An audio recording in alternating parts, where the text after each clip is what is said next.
Impossibile chiamare ed essere chiamati, impossibile connettersi, perché i trasmettitori erano stati razziati, telefonini bloccati, un disservizio enorme, in tilt migliaia di cellulari Wind in varie zone tra Veneto e Friuli Venezia Giulia da luglio 2022 a gennaio 2023.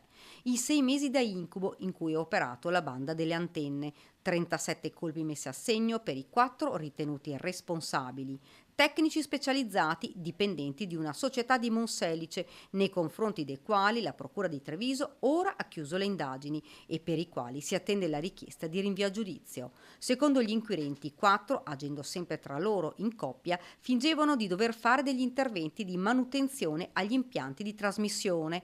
Poi, una volta saliti sull'antenna, la tecnica era sempre la medesima. Tranciavano i cavi di connessione degli apparati per rubare i trasmettitori, per l'esattezza sempre 3 unità radio che poi probabilmente rivendevano all'estero. Nel mirino gli apparecchi di Wind, che dei disservizi non aveva alcuna responsabilità nonostante gli strali degli utenti ignari che il gestore fosse a sua volta vittima della banda. 6 mesi di razzie concluse grazie alle indagini dei carabinieri. Nei guai sono finiti un 57enne residente a Terni, un 47enne di Villafranca in provincia di Verona e 2 cittadini romeni rispettivamente di 49 e 28 anni residenti nel Padovano e nel Vicentino.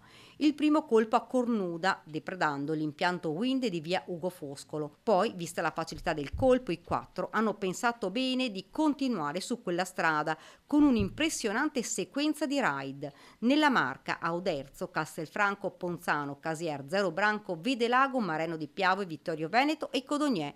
Nel Vicentino, a 2 ville, Bolzano Vicentino, Altavilla Vicentina, Montecchio Maggiore e Rosà. Nel Veronese, a Soave, Lazzise e Bussolengo.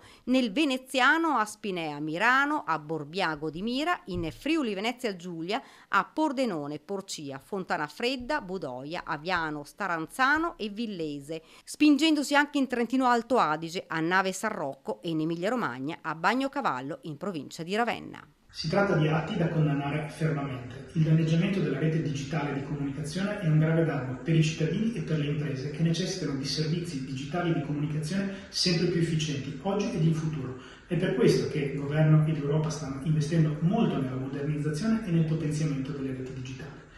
E questo investimento deve essere tuttavia svolto nel rispetto dei territori e nel rispetto delle esigenze dei cittadini. È di questo che la provincia in futuro e oggi si farà garante.